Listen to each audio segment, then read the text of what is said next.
The cutlass gleamed in the moonlight as it pressed against Christine Parker's throat, the cold steel drawing a thin line of blood that trickled down her scarred neck. Captain Daniel Ross stood motionless on the deck of the Crimson Revenge, his weathered hands steady despite the chaos erupting around them. The Royal Navy had found them at last, their warships closing in like hungry wolves, cannons already thundering across the dark Caribbean waters. "Let her go, Ross!" shouted Commander Alexander Sanchez from the approaching vessel, his voice carrying over the wind and spray. "Surrender now and we might show mercy." Christine's eyes met Daniel's in that moment, and something passed between them that neither the naval officer nor his crew could understand. She had been aboard this ship for 8 months now, longer than any captive had ever survived under the notorious pirate captain's command. The stories whispered in every port from Nassau to Port Royal spoke of prisoners who begged to be ransomed after mere days, of nobles who threw fortunes at Ross just to escape his vessel. Yet here she stood, a blade at her throat, and she felt no fear of the man behind her. "You don't know what you're asking," Daniel replied, his voice carrying that familiar edge that had once terrified her but now brought an odd comfort. The scar that ran from his left temple to his jaw seemed deeper in the moonlight, a reminder of battles fought and survived. The wind picked up, sending the ship's black flag snapping violently overhead. Christine could feel Daniel's breath against her ear as he leaned closer, his words meant only for her. "When I give the signal, you run to the cabin and lock the door. Don't come out until morning." She wanted to tell him that she wouldn't leave him, that after all these months she had no intention of abandoning the man who had become something she never expected. "But before we see how this ends, tell us where you're watching from and hype this video in the comments." The naval cannons roared again, closer now, and she knew their time for words had passed. 8 months earlier, Christine had stood on a very different deck, watching the horizon with desperate eyes as her merchant vessel limped through Caribbean waters. The Serendipity had been her father's pride, a trading ship that carried fine goods between the colonies and England. She had insisted on making this voyage despite her father's protests, determined to prove herself capable of managing the family business. The fever that had taken both her parents the previous winter had left her alone with debts and creditors, and this cargo of silk and spices represented her last hope of salvation. The attack had come at dawn, swift and merciless. The black flag with its distinctive crimson sword had appeared on the horizon like a harbinger of doom, and Captain Jacob Green had immediately ordered the crew to prepare for the worst. They had heard the stories of Daniel Ross, the pirate who showed no mercy to those who opposed him, who left ships burning in his wake with no survivors to tell the tale. "Miss Parker, you must hide yourself in the cargo hold," Jacob had urged, his weathered face pale with fear. "If they find you aboard, God knows what fate awaits." But there had been no time to hide. The Crimson Revenge had closed the distance with supernatural speed, her crew swarming aboard the merchant vessel like a plague of locusts. Christine had watched in horror as her sailors were cut down or forced to their knees, their pleas for mercy falling on deaf ears. The cargo that represented her future had been loaded onto the pirate ship with ruthless efficiency, along with anything else of value they could find. When Daniel Ross had finally appeared before her, she had expected to meet her death. The man was everything the stories claimed and more, tall and imposing with eyes like winter storms and scars that spoke of countless battles. His reputation preceded him like a shadow, whispered in every tavern and trading post across the Caribbean. No captive lasted more than a single voyage aboard his ship, they said.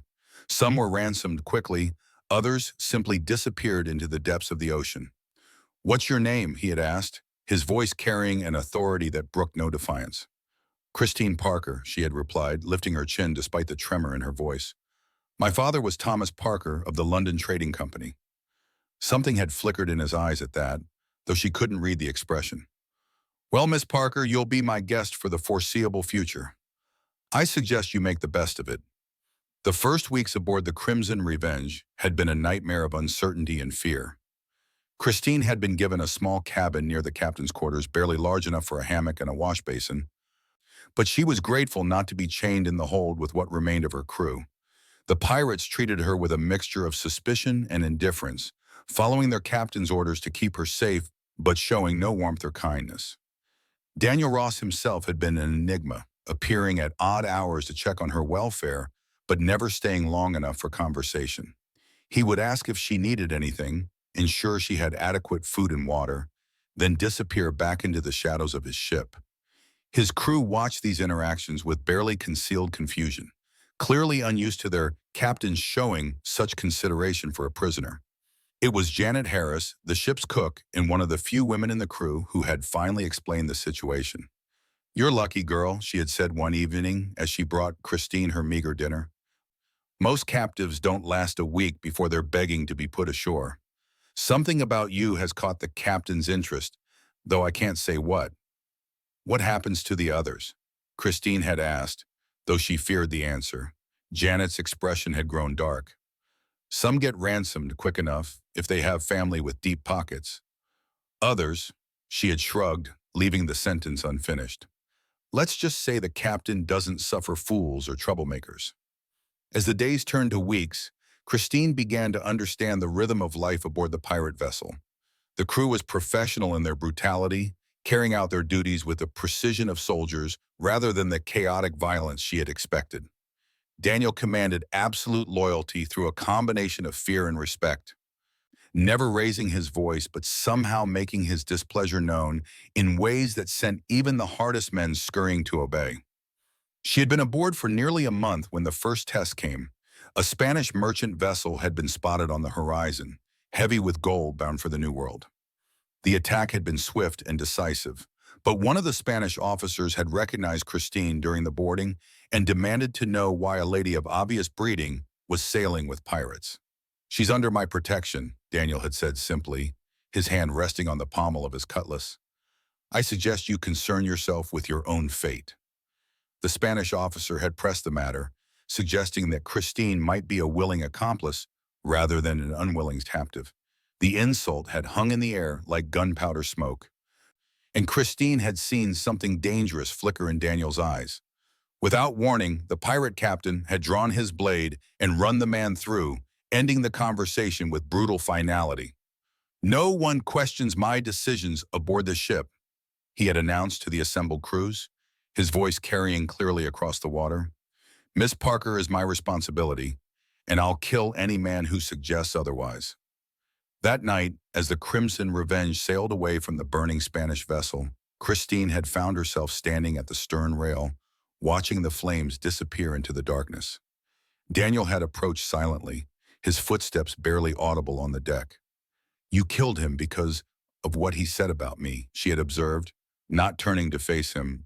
"I killed him because he was a fool who didn't know when to keep his mouth shut," Daniel had replied. "The fact that his foolishness concerned you was merely coincidence." But Christine had heard something in his voice that suggested otherwise, a note of protectiveness that he couldn't quite hide.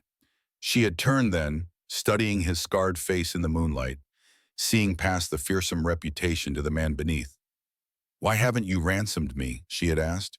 "Surely my father's associates would pay handsomely for my return." Daniel had been quiet for a long moment, his eyes fixed on the distant horizon. "Your father's associates have already written you off as dead, Miss Parker. The Serendipity was found adrift and burning 3 days after we took you. As far as the world knows, you perished with your ship."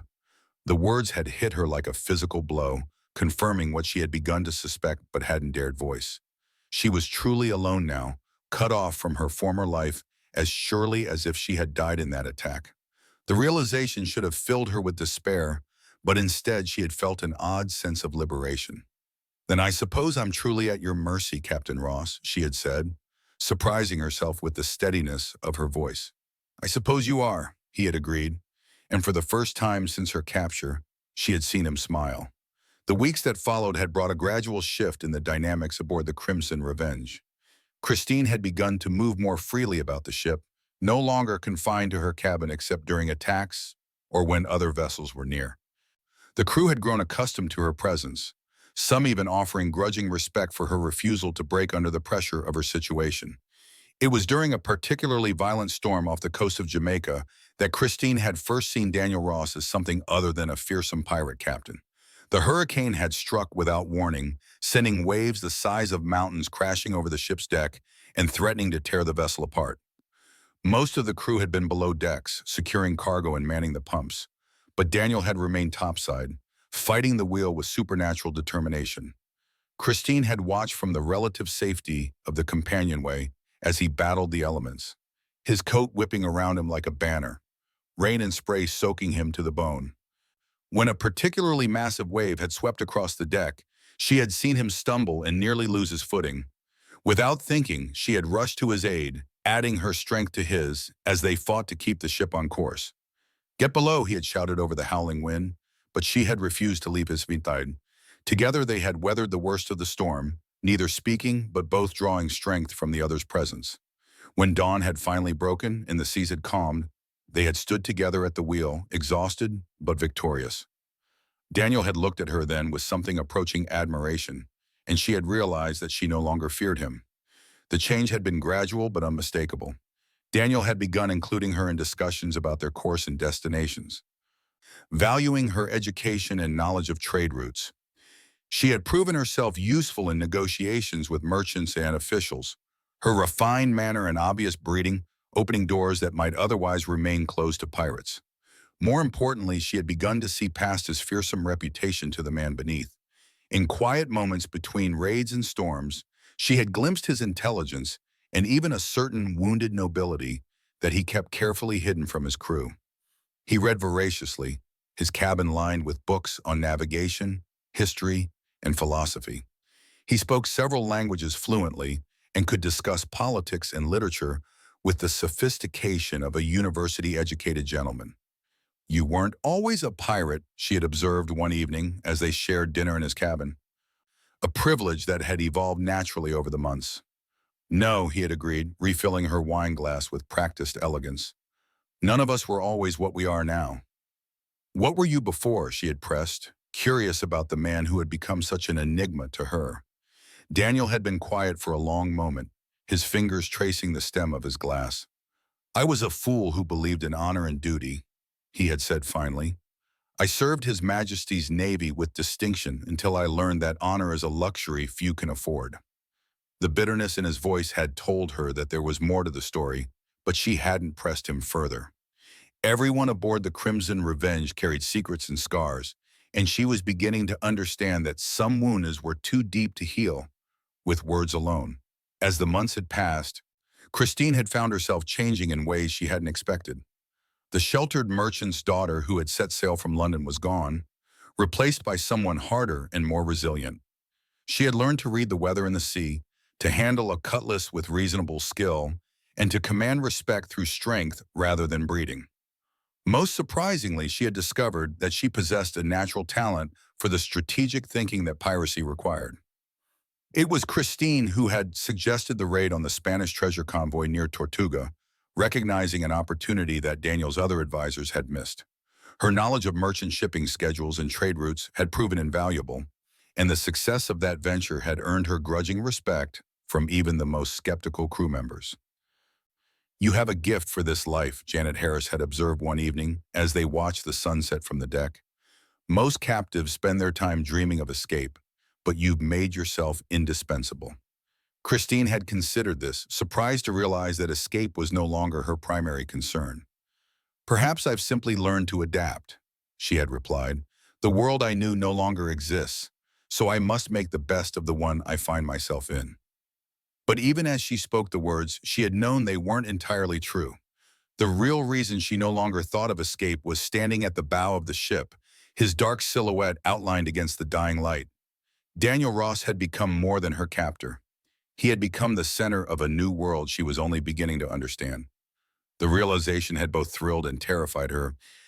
She was falling in love with a man whose hands were stained with blood, whose very name struck fear into the hearts of sailors across the Caribbean. Yet she had seen the gentleness he hid beneath his fearsome exterior, the intelligence and even nobility that he kept carefully concealed from a world that had betrayed him. Their relationship had evolved slowly, built on mutual respect and shared danger, rather than the courtly rituals she had known in her former life. There had been no formal declarations or romantic gestures, just a gradual recognition that they had become essential to each other's existence. She had seen him vulnerable during fever and injury, had watched him make decisions that weighed heavily on his conscience, had stood beside him as he faced challenges that would have broken lesser men. The first time he had kissed her, it had been during a battle with Spanish warships off the coast of Puerto Rico. They had been standing together on the quarterdeck, directing the crew's defensive maneuvers, when a cannonball had crashed through the rigging directly overhead. In that moment of shared mortality, he had pulled her close and pressed his lips to hers with desperate intensity. "I thought I'd lost you," he had whispered against her mouth, and she had realized that the fearsome pirate captain was as vulnerable to love as any ordinary man. From that night forward, their relationship had taken on a new dimension. She had moved into his cabin, not as a captive, but as his partner in every sense of the word. The crew had accepted the change with surprising grace, perhaps recognizing that their captain's happiness made him a more effective leader. Christine had found herself taking on greater responsibilities, helping to plan raids and manage the ship's affairs with the authority of a first mate. But their happiness had been shadowed by the knowledge that their life together existed outside the bounds of civilized society. They were outlaws living on borrowed time, always one step ahead of the naval forces that hunted them. Daniel's reputation had grown even more fearsome with Christine at his side, and the bounty on his head had increased accordingly. It was Nicholas Phillips, Daniel's most trusted lieutenant, who had brought word of the trap being set for them. The Royal Navy had finally assembled a force large enough to corner the Crimson Revenge, led by Commander Alexander Sanchez, a man with his own reasons for wanting Daniel Ross brought to justice. "They know our usual haunts," Nicholas had reported during a tense council of war. "Sanchez has been gathering intelligence for months, mapping our movements and predicting our next targets. We're running out of places to hide." Daniel had received this news with characteristic calm, but Christine had seen the worry in his eyes. The net was closing around them, and they both knew that their time together might be measured in days rather than years. "We could disappear," she had suggested that night as they lay together in his cabin, listening to the gentle creaking of the ship's timbers. "Find some remote island where they'll never look for us."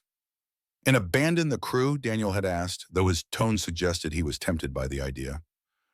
"These men have followed me through hell itself. I won't desert them now." It was this loyalty, this refusal to abandon those who depended on him, that had made Christine love him even more. He was a pirate and a killer, but he was also a man of honor in his own way, bound by codes that civilized society would never understand. The final confrontation had come sooner than expected. Commander Sanchez had proven more cunning than they had anticipated, using false intelligence to lure the Crimson Revenge into a carefully prepared trap.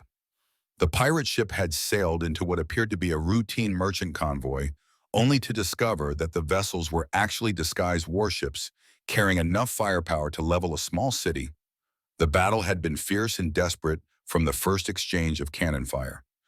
Daniel had proven his skill as both a tactician and a warrior, maneuvering his ship with supernatural grace, while his crew fought with the desperation of men who knew they faced death or the gallows. Christine had stood beside him throughout the engagement, her presence lending him strength even as chaos erupted around them. But even Daniel's legendary skill couldn't overcome such overwhelming odds. One by one, his escape routes had been cut off, his options narrowed to a final desperate gamble. As the naval vessels closed in for the kill, he had made the decision that would define both their fates.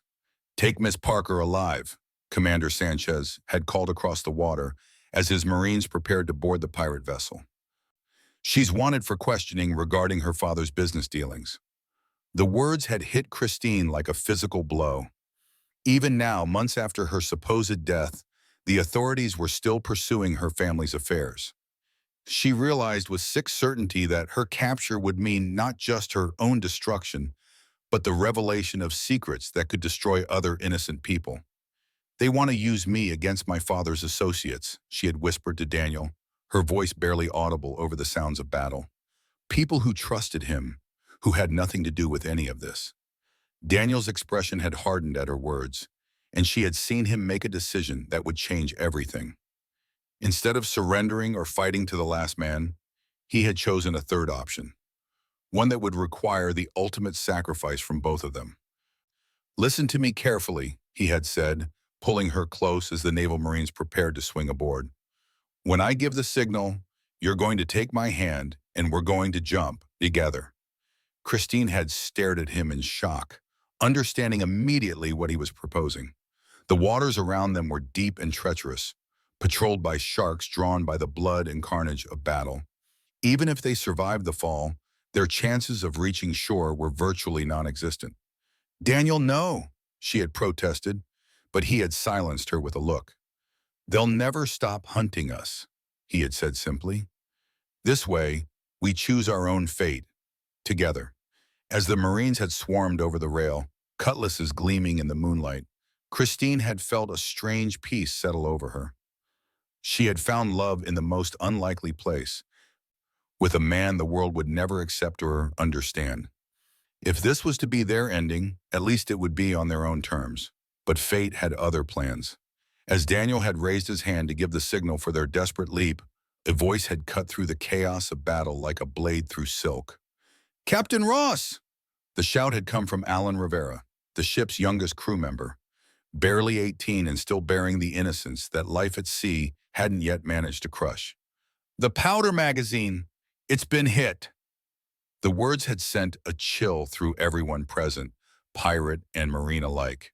A fire in the ship's powder magazine meant certain death for everyone aboard, regardless of which side they fought for. In that moment, the battle had ceased as both crews faced the reality of their shared mortality. Daniel had reacted with the speed and decisiveness that had made him legendary. Instead of leaping to his death with Christine, he had begun shouting orders to both crews, organizing an evacuation that might save at least some of the men who had followed him into this trap. "Lower the boats," he had commanded, his voice carrying absolute authority even in the face of disaster. "Marines and pirates together. The sea doesn't care which flag you serve." Commander Sanchez had stared at him in amazement, clearly not expecting such nobility from a man he had hunted as a common criminal. For a moment, the two leaders had locked eyes across the chaotic deck, and some understanding had passed between them. "You heard him," Sanchez had shouted to his own men. "Get those boats in the water. Every man for himself." What followed had been a desperate race against time, as both crews worked together to escape the doomed vessel. Christine had found herself helping wounded Marines into the lifeboats alongside pirates who moments before had been trying to kill them.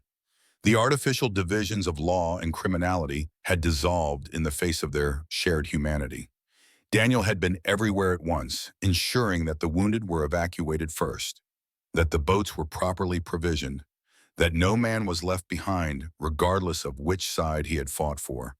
It was only when the last boat had been lowered that Christine had realized he had no intention of leaving the ship himself. "Daniel," she had called to him as the final lifeboat prepared to push off. "Come on, there's still time." He had looked at her with infinite sadness, his scarred face illuminated by the growing flames that were consuming his ship. "Someone has to make sure she goes down clean," he had said simply. "It's a captain's duty." Christine had felt something break inside her chest at those words. After everything they had been through, after all the battles they had fought side by side, he was choosing to die alone rather than face whatever fate awaited them on shore. "Then I'm staying too," she had declared, climbing back onto the burning deck despite the protests of the Marines in the boat below. "Christine, no," Daniel had said, reaching for her with desperate hands. "You have a chance at life. Don't throw it away from me." But she had stepped beyond his reach, her decision made with the same finality that had once driven her to insist on making that fateful voyage aboard her father's ship. "I told you once that I was truly at your mercy, Captain Moss. That hasn't changed." The explosion, when it came, had been visible for miles across the Caribbean night. The Crimson Revenge had gone down in a blaze of glory that would be remembered in maritime legend for generations to come. But by some miracle, both Daniel and Christine had survived the blast, thrown clear of the wreckage, and pulled from the water by the very Marines who had come to capture them. Commander Sanchez had stood over them as they lay gasping on the deck of his flagship, seawater streaming from their clothes and hair. His expression had been unreadable as he studied the notorious pirate captain and the woman who had chosen to die with him. Daniel Ross, he had said formally, you are under arrest for piracy, murder, and crimes against the crown. Daniel had struggled to sit up, his arm protectively around Christine's shoulders. And Miss Parker? He had asked, though they both knew the answer. Miss Parker died 8 months ago when the Serendipity burned, Sanchez had replied quietly. As far as official records are concerned, she was never aboard your vessel. Christine had stared at him in shock, understanding slowly dawning. The commander was offering her a chance at freedom, a return to the life she had lost. All she had to do was walk away from the man she loved and pretend that the past 8 months had never happened. I don't understand, she had whispered. Sanchez had knelt beside them, his voice dropping to a confidential tone. What I witnessed tonight was not the action of a common criminal, Miss Parker. Captain Ross risked his own life to save my men, pirates, and Marines alike. That kind of honor deserves recognition, even from an enemy. He had paused, his eyes moving between them with something approaching respect. You have a choice to make, both of you. Miss Parker, you can return to London, reclaim your father's business, and live the life you were born to. Captain Ross will face trial, but I'll ensure he's treated with the dignity befitting a worthy adversary. Christine had felt Daniel's arm tighten around her, and she had known, without looking, that he was preparing to tell her to take the offer, to save herself while she still could. But as she had learned over the past 8 months, some choices were easier than others. With respect, Commander, she had said, her voice growing stronger with each word. Christine Parker died with the Serendipity, just as you said. I am someone else now, someone who has found her place in the world, and my place is with him. The trial of Daniel Ross had become the sensation of the Caribbean colonial world. Held in Port Royal under the auspices of the Royal Navy, it had drawn spectators from across the region, all eager to see the legendary pirate captain face justice at last. But the proceedings had taken an unexpected turn when Christine Parker, officially listed among the dead for nearly a year, had appeared as a witness for the defense. Her testimony had electrified the courtroom. Speaking with quiet dignity, she had described her months aboard the Crimson Revenge, painting a picture of Daniel Ross that few had expected to hear. Yes, he was a pirate and a killer, but he was also a man who protected those under his care, who showed mercy when circumstances allowed, who commanded loyalty through strength of character rather than mere brutality. The man you see before you saved my life, not once, but dozens of times, she had told the packed courtroom, her eyes never leaving Daniel's face. He could have sold me to the highest bidder, could have used me as leverage against my father's associates, could have done any number of terrible things that his reputation would have justified. Instead, he treated me with respect and dignity, and eventually with love. The admission had sent shock waves through the assembled crowd. A lady of breeding declaring her love for a pirate captain was scandalous enough, but Christine had gone further, describing their relationship with a frankness that left no doubt about her commitment to the man in the dock. Commander Sanchez had testified as well, describing the final battle and Daniel's actions in saving both crews from the burning ship. His words had carried weight with the military tribunal, painting a picture of a complex man who defied easy categorization as either hero or villain. The verdict, when it came, had been a compromise that satisfied no one completely. Daniel Ross was found guilty of piracy, but was sentenced to transportation rather than execution, recognition of the extraordinary circumstances surrounding his capture. He would serve 15 years in the penal colonies of Australia, after which he would be free to make a new life for himself. Christine had received her own sentence from the court of public opinion. Branded as a woman who had been corrupted by her captivity, she found herself ostracized by the society that had once embraced her family. Her father's business associates wanted nothing to do with a woman who had lived openly with a pirate, and the fortune she might have reclaimed was lost to legal challenges and social disapproval. But she had faced these consequences with the same quiet dignity that had sustained her through 8 months aboard the Crimson Revenge. On the day of Daniel's departure for Australia, she had stood on the dock at Port Royal, watching as the prison ship prepared to sail. You could still change your mind, he had told her during their final moments together, his hands shackled but his eyes free. There's nothing left for you here, but you could start over somewhere else. Make a new life. Christine had smiled at him, the same smile that had sustained them both through storms and battles, and the long nights when they had planned for a future that now seemed impossible. "I made my choice 8 months ago when I refused to leave your ship," she had said. "That hasn't changed." "The colonies are no place for a lady," Daniel had protested, though his voice lacked conviction. "Then it's fortunate that I'm no longer a lady," Christine had replied. "I'm something else now, something stronger, and I'll be waiting for you when your sentence is complete." The prison ship had sailed with the morning tide, carrying Daniel Ross toward an uncertain future in the Australian colonies. Christine had watched until it disappeared beyond the horizon, then had turned her back on Port Royal and the life she had once known.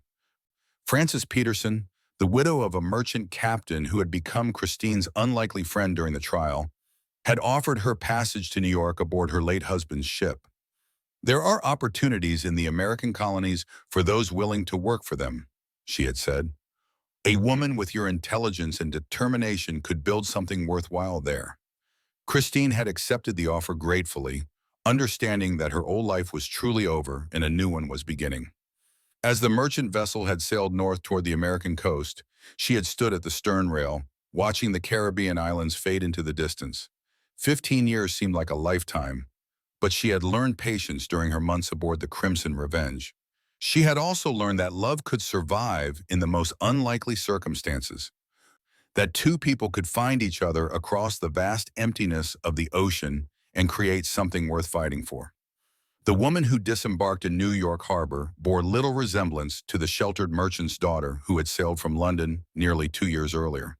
Christine Parker had indeed died with the serendipity, replaced by someone harder and more resilient, someone who understood that true strength came not from breeding or wealth, but from the choices one made when faced with impossible circumstances. She had found lodging in a boarding house near the docks, using the few coins she had managed to save to secure a small room that reminded her painfully of her cabin aboard Daniel's ship. The city was rough and chaotic, full of opportunities for those bold enough to seize them. And Christine had recognized it immediately as a place where she could build the life she wanted. Within a month, she had found work as a translator and negotiator for a trading company that dealt with ships from across the Caribbean. Her knowledge of languages and maritime customs, learned during her months with Daniel's crew, proved invaluable in a city where commerce was king. Her employers cared nothing for her scandalous past, interested only in her ability to help them turn a profit. As the months turned to years, Christine had built a reputation as one of the most skilled negotiators in New York's merchant community. She had saved every penny she could, investing wisely in shipping ventures and gradually accumulating the capital she would need for the future she was planning. The letters had begun arriving in the third year of Daniel's sentence, smuggled out of the penal colony by sympathetic guards and carried north by merchant captains who remembered the notorious pirate with grudging respect. His words had sustained her through the long years of waiting, describing his life in the harsh Australian wilderness and the skills he was learning that would serve them well when they were reunited. "I think of you every morning when the sun rises over the mountains," he had written in one particularly treasured letter. "I remember how you looked standing at the bow of the Crimson Revenge, your hair streaming in the wind, and I know that no distance or time can change what we found together." Christine had written back faithfully, describing her new life in America and the plans she was making for their future. She had purchased land in the frontier territories, far from the reach of those who might remember Daniel Ross, the pirate captain. There they could build something together, a life based on the love and partnership they had discovered in the most unlikely circumstances.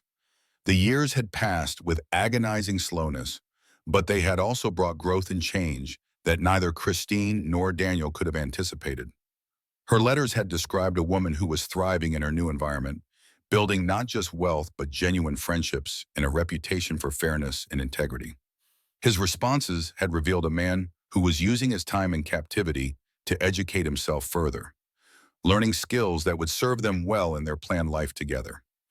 As Daniel's release date had approached, Christine had made her final preparations.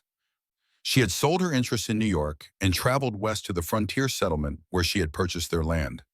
The small cabin she had built overlooked a valley that reminded her of the Caribbean islands where they had first found love, and she had spent her days preparing for the reunion she had dreamed of for so long. The day Daniel Ross had walked free from the Australian penal colony, Christine had been standing on the dock at Sydney Harbor, her heart pounding with 15 years' worth of accumulated love and longing. He had aged, as had she, his dark hair now streaked with silver and new lines etched around his eyes. But when he had seen her waiting for him, his face had lit up with the same smile that had sustained her through all the years of separation. "I wasn't sure you'd still be here," he had said as she had run into his arms, not caring who might be watching or what they might think.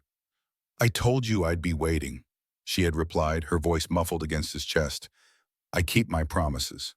They had sailed together to America, not as pirate captain and captive, but as partners embarking on a new adventure.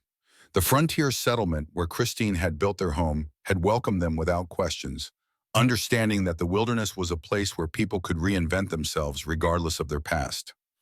Daniel had thrown himself into their new life with the same intensity he had once brought to piracy. He had proven surprisingly adept at farming and trade, his intelligence and natural leadership making him a valuable member of their small community. Christine had continued to use her skills in languages and negotiation, helping to establish trade relationships with neighboring settlements and native tribes. Their love had deepened and matured during their years of separation, tested by time and distance, but emerging stronger than ever. They had married in a simple ceremony performed by the settlement's minister, witnessed by friends who knew nothing of their scandalous past and cared only about the people they had become. The children had come in due course, three strong sons who inherited their father's intelligence and their mother's determination. Daniel had proven to be a devoted father, teaching his boys the skills they would need to survive and thrive in their harsh environment, while Christine had ensured they received the education that would open doors to whatever future they chose. As the years had passed, the legend of Daniel Ross had faded into maritime folklore, remembered in taverns and trading posts as a cautionary tale about the golden age of Caribbean piracy. Few would have recognized the respected farmer and trader who had become a pillar of his frontier community as the fearsome captain who had once terrorized Spanish shipping lanes. But Christine had never forgotten the man who had saved her life in more ways than one. On quiet evenings, as they had sat together on the porch of their cabin, watching the sunset paint the mountains in shades of gold and crimson, she had sometimes seen echoes of the pirate captain in her husband's eyes. The same intelligence was there, the same strength and determination, but tempered now by peace and contentment rather than driven by anger and desperation. "Do you ever miss it?" she had asked him one such evening, her hand resting comfortably in his as their youngest son had played in the yard before them. "Miss what?" Daniel had replied, though she had known he understood her meaning. "The ship, the freedom, the adventure." Daniel had been quiet for a long moment, his eyes distant with memory. "I miss the Crimson Revenge sometimes," he had admitted finally. "She was a fine ship, and I was proud to be her captain. But I don't miss the life that went with her, the constant danger, the violence, the knowledge that every day might be our last." He had squeezed her hand gently, his voice growing softer. "I found everything I was really searching for when I found you, Christine. Adventure is fine for young men with nothing to lose, but I have everything to lose now. I have you and our sons and a life worth protecting." Christine had smiled at his words, understanding completely. The woman who had once stood on the deck of a pirate ship, facing death with quiet courage, had found her own peace in this remote valley. She had built a life that was rich in all the ways that truly mattered, surrounded by love and purpose, and the knowledge that she had chosen her own path regardless of what society had expected of her. Their eldest son had grown to manhood and established his own farm nearby, bringing them grandchildren who filled their later years with joy and laughter. The middle son had shown his father's wanderlust, heading west with one of the wagon trains that passed through their settlement, seeking his fortune in the goldfields of California.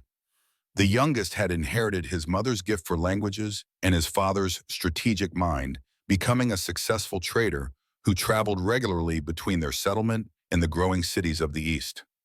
As Christine had entered her 60th year, She had sometimes reflected on the strange journey that had brought her to this place. The sheltered merchant's daughter, who had insisted on making that fateful voyage so many years ago, could never have imagined the life she would eventually build. She had lost everything she had thought she wanted, only to discover that what she had found was infinitely more valuable. Daniel had aged gracefully, his hair now completely silver, but his mind as sharp as ever. He had become something of a local legend himself, sought out for advice on everything from crop rotation to conflict resolution. The leadership skills that had once made him a feared pirate captain now served his community in more peaceful ways. And Christine had watched with pride as he had used his talents to help build something lasting and good. On their 40th wedding anniversary, their children and grandchildren had gathered to celebrate the couple who had become the foundation of their extended family. As Christine had looked around the table at the faces of those she loved most, she had marveled at the unexpected directions life could take. "What are you thinking about?" Daniel had asked her later that evening, as they had sat together in their familiar spot on the porch. "I was thinking about choices," Christine had replied, "about how one decision can change everything that comes after." "Any regrets?" he had asked, though his tone had suggested he already knew the answer. Christine had considered the question seriously, as she always did when Daniel asked something important. She had thought about the life she might have lived if she had never insisted on making that voyage. If she had stayed safely in London and married some respectable merchant chosen by her father's associates, it would have been a comfortable life, perhaps even a happy one in its own way. But it wouldn't have been this life, with this man, in this place they had built together from nothing but love and determination. "No regrets," she had said finally, her voice carrying the certainty of someone who had lived long enough to understand the true value of the choices she had made. "Not a single one." The letter had arrived on a crisp autumn morning when Christine was 72 and Daniel 75. Their hair white as snow, but their love still burning as brightly as it had on that first night aboard the Crimson Revenge. The messenger had been a young man from the territorial capital, riding hard with news that would change their peaceful existence once again. "Mrs. Ross?" he had asked, dismounting from his lathered horse with obvious urgency. "I have a message from the territorial governor. It's marked urgent." Christine had accepted the sealed document with trembling hands, her heart racing with sudden fear. In their experience, urgent messages from government officials rarely brought good news. Daniel had appeared at her side, his weathered face creased with concern as she had broken the official seal. The contents had been both shocking and strangely vindicating. After decades of obscurity, the territorial government had discovered the true identity of one of their most respected citizens.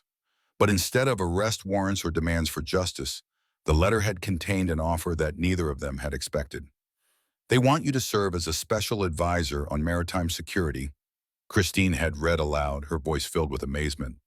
"The territorial waters are being plagued by pirates, and they need someone with expertise in their methods and psychology." Daniel had stared at her in disbelief, then had begun to laugh with genuine amusement. "After all these years, they want the old wolf to help them catch the new pack," he had said, shaking his head at the irony. The governor's letter had gone on to explain that Daniel's identity had been discovered during a routine review of historical records, but that his exemplary life as a citizen had convinced the authorities that he represented no threat to public safety. On the contrary, his unique background made him invaluable in combating the new generation of pirates who were threatening territorial shipping. "What do you think?" Christine had asked, though she could already see the spark of interest in her husband's eyes. "I think," Daniel had said slowly, "that it might be time for one last adventure." The decision to accept the governor's offer had not been made lightly. They had consulted with their children, all of whom had expressed concern about their elderly parents taking on such a dangerous assignment. But Christine and Daniel had recognized something in each other that their family couldn't understand, a restlessness that came from lives that had been built on action and adventure. Their first assignment had taken them to the territorial capital, where they had met with government officials and naval commanders who were struggling to combat a new breed of pirate that seemed to anticipate every move the authorities made. These modern pirates were better organized and more ruthless than their predecessors, using advanced tactics and inside information to stay one step ahead of the law. Daniel had listened to their briefings with the patience of a man who had spent decades learning to read between the lines of official reports. When he had finally spoken, his analysis had been both insightful and disturbing. "You are not dealing with simple criminals," he had told the assembled officials. "These men are operating with military precision and intelligence that suggests they have sources within your own organization. You're fighting a war, not chasing common thieves." His recommendations had been radical but effective. Instead of relying on conventional naval patrols, he had suggested using disguised merchant vessels to gather intelligence and lure the pirates into carefully prepared traps. Christine had proven invaluable in these operations, her knowledge of trade routes and merchant practices helping to create convincing cover stories for their undercover work. Their success had been remarkable. Within 6 months, they had helped capture or kill 3 major pirate crews and had disrupted several others. The territorial waters had become significantly safer, and shipping companies had begun to relax the extraordinary security measures they had been forced to adopt. But their greatest triumph had also brought their greatest challenge. The pirate leader they had been hunting, a man known only as Black Jack, had proven to be more cunning and dangerous than anyone had anticipated. When he had finally realized that his enemies possessed inside knowledge of pirate tactics, he had begun hunting the hunters. The attack had come without warning. Christine and Daniel had been aboard a disguised merchant vessel, gathering intelligence on Black Jack's operations, when his ships had appeared on the horizon. But unlike previous encounters, this had not been a simple raid for cargo. The pirates had come for blood, determined to eliminate the threat that the elderly couple represented. The battle had been fierce and desperate, reminiscent of the conflicts of their youth, but fought with the accumulated wisdom of their years. Daniel had commanded the defense of their vessel with the same skill he had once shown aboard the Crimson Revenge, while Christine had coordinated their communications with the naval forces that were racing to their aid. When the smoke had finally cleared, Blackjack's fleet had been destroyed or scattered, and the man himself had been captured alive. But the victory had come at a post. Daniel had been wounded in the fighting, a cutlass slash across his chest that had reminded them both of their mortality. As they had sailed back to port, Christine had tended to her husband's wounds with hands that shook only slightly. They were no longer the young lovers who had faced death together aboard a burning pirate ship, but their courage and devotion to each other remained unchanged. "I'm getting too old for this," Daniel had said with a rueful smile, wincing as she had cleaned his wound. "We both are," Christine had agreed. "But we did good work here. We made a difference." Their final report to the territorial governor had been both a summary of their successes and a recommendation for future anti-piracy operations. They had established protocols and training programs that would serve the territory well for years to come, but they had also made it clear that their own adventuring days were finally over. The governor had thanked them personally, offering rewards and honors that they had politely declined. They wanted nothing more than to return to their valley and spend their remaining years in the peace they had earned through a lifetime of service to each other and their community. The journey home had been bittersweet, filled with memories of all the adventures they had shared and the knowledge that this would likely be their last. They had traveled by riverboat and wagon, taking their time and savoring each moment together as the familiar landscapes of their adopted home had gradually come into view. Their homecoming had been celebrated by the entire settlement, friends and neighbors gathering to welcome back the couple who had become legends in their own right. The story of their final adventure had spread quickly, adding another chapter to the remarkable tale of Daniel Ross and Christine Parker, the pirate and the lady who had found love in the most unlikely circumstances. As autumn had turned to winter, they had settled back into the rhythms of their peaceful life. Daniel had spent his days working in his workshop, crafting furniture and tools with the same precision he had once brought to navigation and strategy. Christine had returned to her correspondence and reading, maintaining connections with friends and family scattered across the growing nation. But both of them had known that their time together was drawing to a close. Daniel's wound had healed cleanly, but it had reminded them that they were no longer invincible. They had begun making preparations for the inevitable, ensuring that their affairs were in order and their family provided for. On a cold December evening, as snow had begun to fall outside their cabin, Daniel had taken Christine's hand and led her to their favorite spot by the fireplace. The flames had cast dancing shadows on the walls, and the only sound had been the gentle crackling of burning wood. "Do you remember," he had said softly, "the first time we stood together on the deck of the Crimson Revenge?" Christine had smiled, her eyes bright with memory. "You asked me what I was thinking about, and I told you I was thinking about choices." "And now?" Daniel had asked. "What are you thinking about now?" Christine had looked into the fire, seeing in its flames all the years they had shared, all the adventures and quiet moments and simple joys that had made up their life together. When she had finally spoken, her voice had been filled with the same quiet certainty that had sustained her through every challenge they had faced. "I'm thinking about how grateful I am," she had said, "that I made the choice to stay." Spring had come early that year, painting their valley in shades of green and gold that reminded Christine of the Caribbean waters where their love had first bloomed. Daniel had grown frailer over the winter months, his steps slower and his breathing more labored, but his mind had remained sharp and his devotion to her unchanged.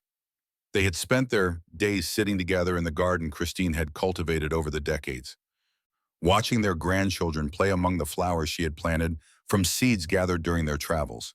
The youngest ones had no memory of their grandparents' adventurous past, knowing them only as the gentle old couple who told wonderful stories and always had time to listen to their troubles.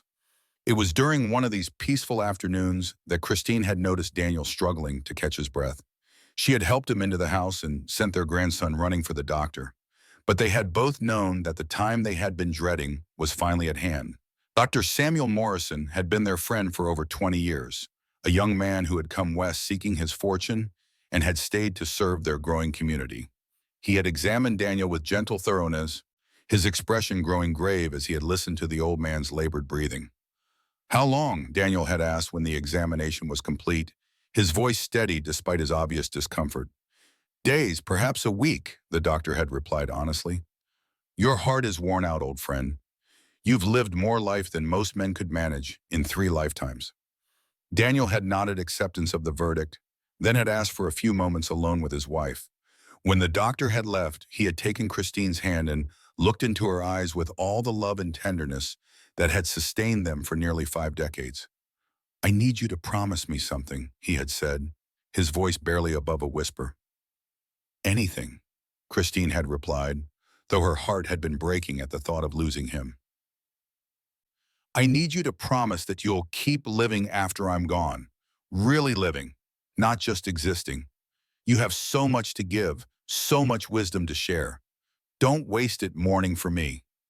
Christine had wanted to protest, to tell him that she couldn't imagine life without him, but she had seen the urgency in his eyes and had known that this was important to him. "I promise," she had said, though the words had felt like ashes in her mouth. Daniel had smiled then, the same smile that had first captured her heart aboard a pirate ship so many years ago.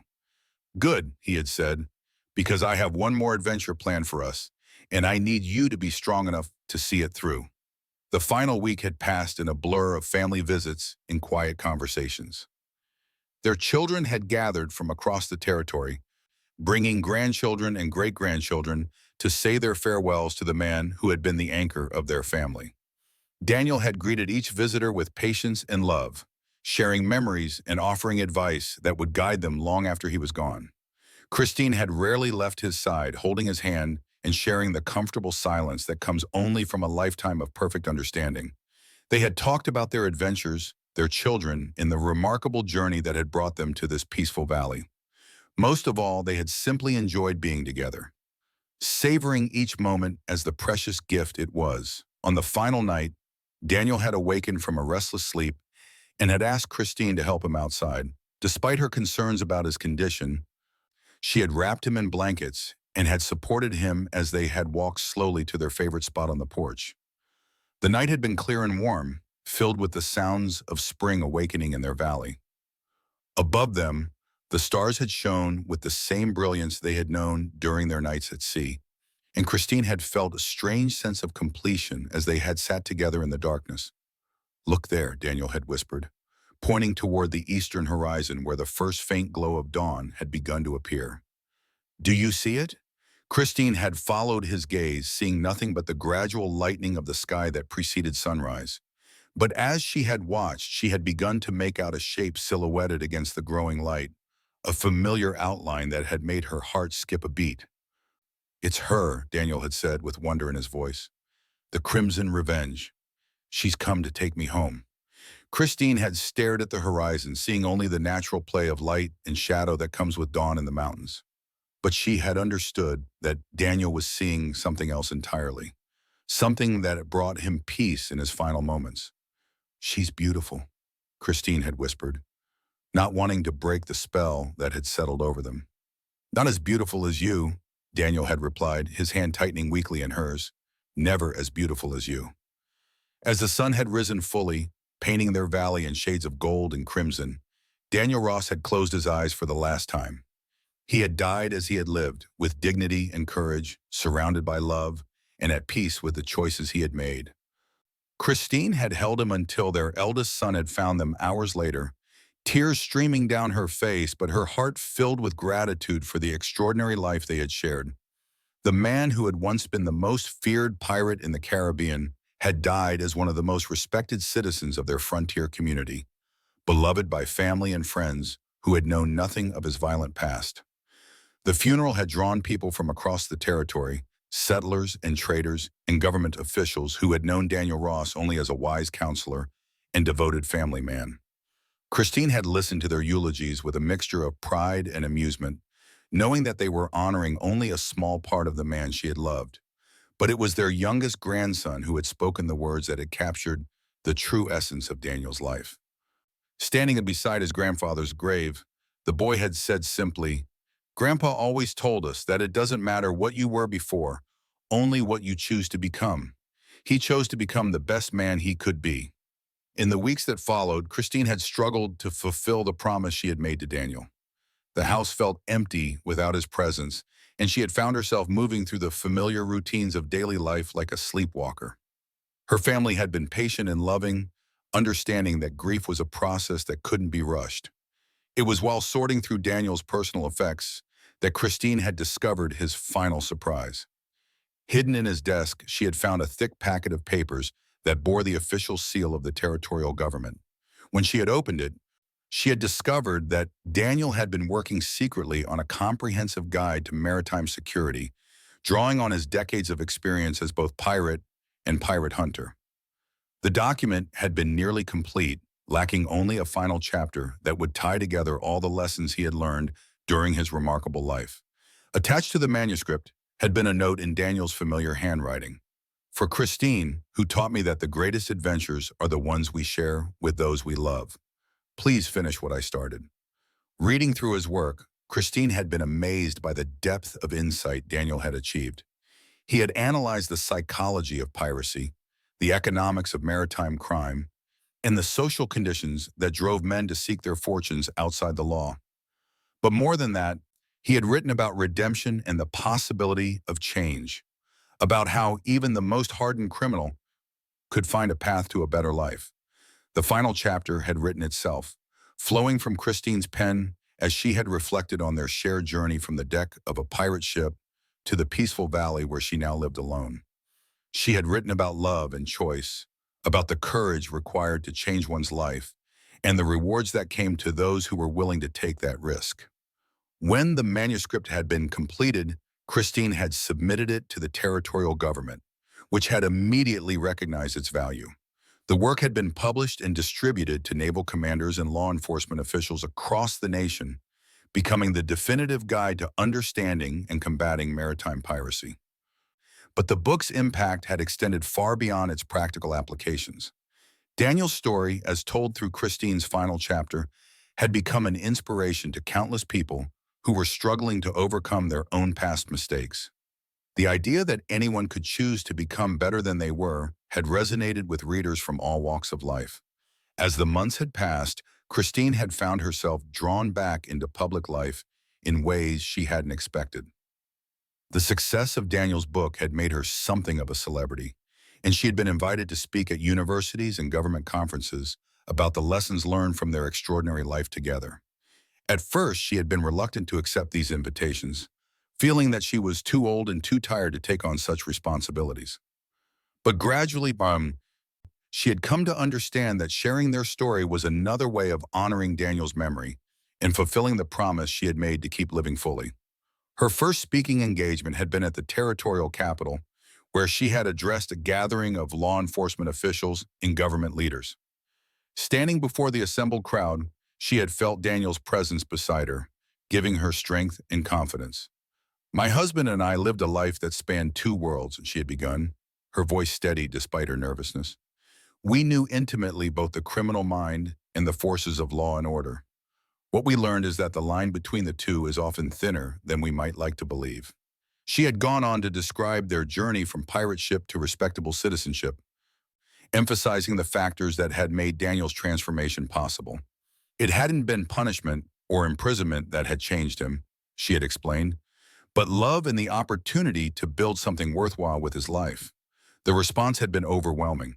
Audience members had approached her afterward with their own stories of redemption and second chances, thanking her for giving them hope that change was possible.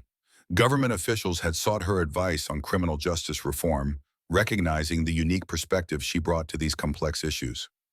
Word of her speaking ability had spread quickly, and soon, Christine had been receiving invitations from across the growing nation.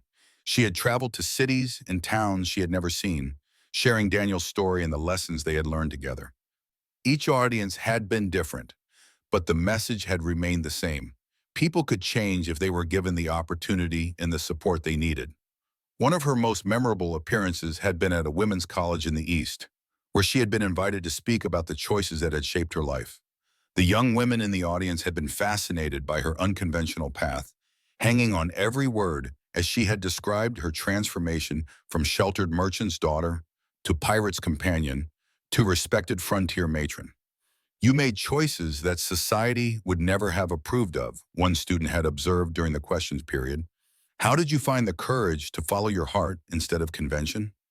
Christine had considered the question carefully before answering. I think courage is something we discover rather than something we possess, she had said finally. I didn't set out to be brave or unconventional. I simply found myself in circumstances where I had to choose between what was expected of me and what felt right in my heart. The courage came from making that choice and living with the consequences. Another student had asked about regrets, whether Christine had ever wished she had chosen a more traditional path. The question had reminded her of the conversation she had had with Daniel on their anniversary, and her answer had been the same. Every choice we make closes off other possibilities, she had acknowledged. I'll never know what kind of life I might have had if I had stayed in London and married a respectable merchant, but I do know the life I chose, and it was richer and more meaningful than anything I could have imagined when I was your age.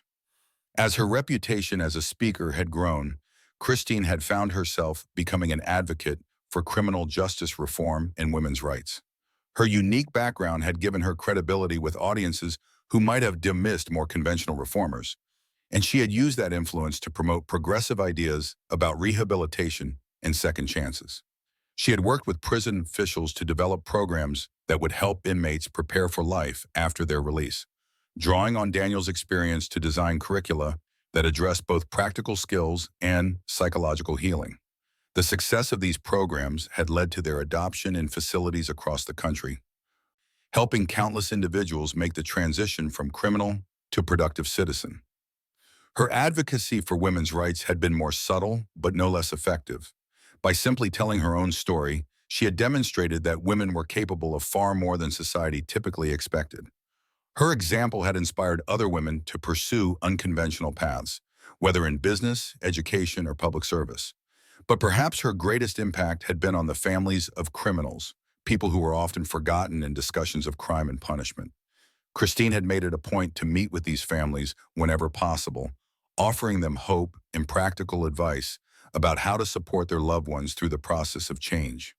Don't give up on them, she would tell the wives and mothers and children of imprisoned men. People can change if they want to badly enough, and if they have something worth changing for. Your love and support might be the difference between success and failure. As Christine had entered her 80s, she had begun to slow down somewhat, accepting fewer speaking engagements and spending more time at home in her beloved valley. But she had continued to write, producing a series of essays about the lessons she had learned during her remarkable life. Her writing had been published in magazines and newspapers across the country, reaching an even wider audience than her speeches had achieved. The essays had covered topics ranging from love and marriage to crime and punishment to the challenges facing the growing nation. Each piece had been infused with the wisdom she had gained through decades of extraordinary experiences. One essay in particular had resonated with readers across the country. Titled The Geography of the Heart, it had explored the idea that love could flourish in the most unlikely places and circumstances. Drawing on her own experience, Christine had argued that true love was not dependent on social approval or conventional circumstances, but on the willingness of two people to see past surface appearances to the essential humanity beneath. I found love aboard a pirate ship, she had written, in the company of a man the world had branded as irredeemable. But love has its own geography, its own logic that transcends the boundaries society tries to impose upon it. The heart recognizes what it needs, regardless of what the mind thinks it should want. The essay had been reprinted dozens of times and had inspired countless letters from readers who had found the courage to follow their own hearts despite social pressure. Christine had answered as many of these letters as possible, offering encouragement and advice to people who were struggling with their own difficult choices. As her 90th birthday had approached, Christine's family had planned a grand celebration, inviting friends and admirers from across the country to honor the woman who had become a living legend. But Christine had requested something simpler, a quiet gathering of family and close friends in the valley where she and Daniel had built their life together. The celebration had been everything she had hoped for, filled with laughter and stories and the warm affection of people who had known her not as a famous speaker or writer, but as a beloved friend and family member. As the evening had wound down and the guests had begun to depart, Christine had found herself standing alone on the porch where she and Daniel had spent so many peaceful evenings together. Looking out over the valley they had called home for more than half a century, she had felt a deep sense of contentment and completion. She had kept her promise to Daniel, continuing to live fully and meaningfully even after his death. She had used the wisdom they had gained together to help others find their own paths to redemption and happiness. But more than that, she had proven that the love they had found aboard the Crimson Revenge had been real and lasting, strong enough to survive not just the challenges of their life together, but even the separation of death. Their story had become part of the folklore of the American frontier, a testament to the power of love to transform even the most unlikely circumstances.